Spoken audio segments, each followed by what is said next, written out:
Descubrí que mi jefe llevaba meses robándome. Pero no dinero. Me estaba robando mis ideas. Y el día que decidí enfrentarlo, me despidió delante de todo el equipo. Tengo 29 años. Soy diseñadora en una empresa de marketing. Entré hace 2 años, sin contactos, sin recomendaciones, solo con mi portafolio. Al principio todo iba bien. Trabajaba duro, me quedaba horas extra, proponía ideas nuevas. Y poco a poco, empecé a destacar. Mi jefe, Daniel, era de esos tipos carismáticos. Siempre sonriente, siempre seguro. Pero había algo en él que nunca me terminaba de cerrar. Al inicio pensé que era solo impresión mía. Con el tiempo, empecé a notar un patrón. Cada vez que tenía una buena idea para una campaña, se la presentaba a él primero, como correspondía, y siempre reaccionaba igual. Está interesante. Déjame revisarla. Nada raro, nada fuera de lo normal. Pero semanas después, esas mismas ideas aparecían, en reuniones grandes, presentadas por él. La primera vez pensé que era coincidencia. La segunda, también. La tercera, ya no. Recuerdo una campaña en particular. Era una idea en la que trabajé días. La pulí, la diseñé, la estructuré completa. Se la mandé a Daniel. Nunca respondió. 2 semanas después, estábamos en una reunión con dirección, y él presentó esa misma campaña, misma estructura, mismos conceptos, incluso frases que yo había escrito. Todos lo felicitaron.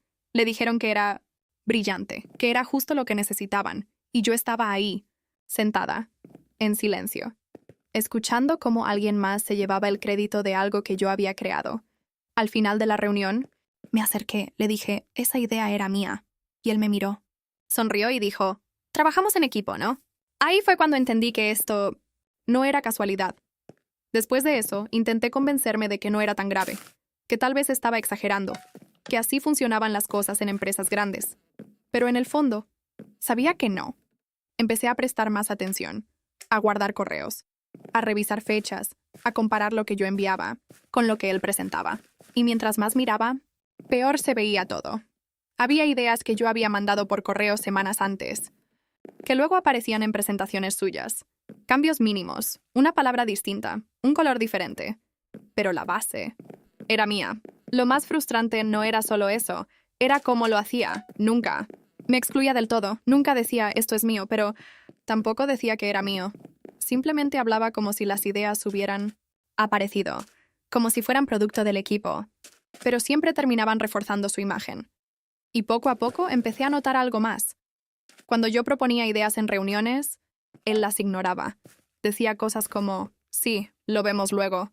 Todavía está muy verde.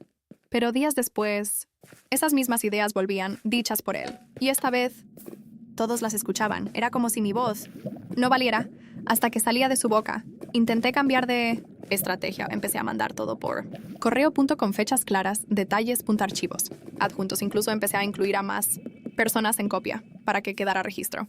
Pero él también cambió. Dejó de responder por escrito. Ahora todo era en persona. Comentarios. Rápidos, pásate a mi oficina un momento. Te comento algo. Rápido, nada quedaba registrado. Y lo peor es que empezó a hacerlo más seguido. Ya no eran solo ideas grandes. También eran detalles pequeños. Conceptos, eslogans, enfoques.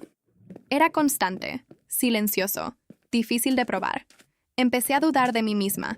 Pensaba, ¿y si realmente estamos pensando parecido? ¿Y si no es tan claro como creo? Pero entonces pasó algo que eliminó cualquier duda. Un día estaba trabajando en una propuesta importante, muy importante. Era para un cliente grande. No se la envié. No la compartí. No la mostré en reuniones. Solo la tenía en mi computadora. 2 días después, Daniel convocó una reunión y presentó esa idea. La misma, no parecida, no inspirada. La misma. Ahí fue cuando sentí algo distinto. Ya no era frustración. Era rabia porque eso significaba una sola cosa. Había visto mi trabajo, sin permiso. Y en ese momento entendí algo peor. Todavía. Esto no era solo que se apropiara de ideas. Era que sabía exactamente lo que estaba haciendo y no le importaba. Ese día salí de la reunión con una decisión clara. Ya no iba a quedarme callada y lo que no sabía en ese momento es que enfrentarlo iba a salir mucho peor de lo que esperaba. Ese mismo día decidí que ya no iba a seguir jugando a su juego. Esperé a que terminara la jornada, a que la oficina estuviera más vacía, y fui directo a su oficina. No llevaba papeles. No llevaba pruebas impresas. Solo estaba cansada. Toqué la puerta, entré, y cerré detrás de mí. Le dije directamente, necesitamos hablar. Él estaba relajado, como si fuera una conversación cualquiera. Se recostó en la silla y dijo, claro, dime. Y ahí solté todo. Le dije que sabía lo que estaba haciendo, que no era coincidencia, que tenía registros, fechas, correos, que estaba tomando mi trabajo y presentándolo como suyo. Por un momento, se quedó en silencio, y luego se rió. No nervioso, no incómodo. Se rió como si fuera algo absurdo. Me dijo, estás malinterpretando las cosas. Intenté mantener la calma. Le expliqué otra vez, más despacio, más claro. Pero entonces cambió. Se inclinó hacia adelante. Y su tono también cambió, más frío, más serio. Y me dijo, te voy a dar un consejo. Si quieres crecer aquí, deja de pensar como freelance y empieza a pensar como equipo. Ahí entendí que no iba a admitir nada. Le dije, no es trabajo en equipo si solo tú recibes el crédito. Silencio. Y entonces dijo algo que no esperaba. Ten cuidado con lo que estás insinuando. No fue una amenaza directa, pero se sintió como una. Aún así no retrocedí. Le dije, si esto sigue así, voy a hablar con recursos humanos. Ya ahí fue cuando todo se rompió. Su cara cambió completamente. Se levantó de la silla y dijo, perfecto, vamos ahora mismo. Salió de la oficina sin esperar respuesta. Yo lo seguí. No entendía qué estaba pasando, pero tampoco iba a echarme atrás. Entramos a una sala donde estaban 2 personas más del equipo y alguien de recursos humanos. Yo no sabía que esa reunión ya estaba organizada. Me senté, confundida, y Daniel empezó a hablar primero. Dijo que había preocupaciones sobre mi comportamiento, que había estado siendo conflictiva, que no colaboraba bien con el equipo, que estaba generando un ambiente incómodo. Yo me quedé en shock. Intenté hablar, explicar, pero cada vez que abría la boca, me interrumpían. Y entonces soltó la frase que me dejó sin aire. Además, hemos notado que algunas ideas que presenta no son completamente originales. Sentí como si me hubieran dado la vuelta a todo. Estaba pasando de víctima a acusada. Intenté defenderme. Dije que tenía pruebas, correos, fechas, pero Recursos Humanos dijo que lo revisarían más adelante. Y luego llegó lo peor. Daniel dijo, dado el impacto en el equipo, creemos que lo mejor es terminar la relación laboral.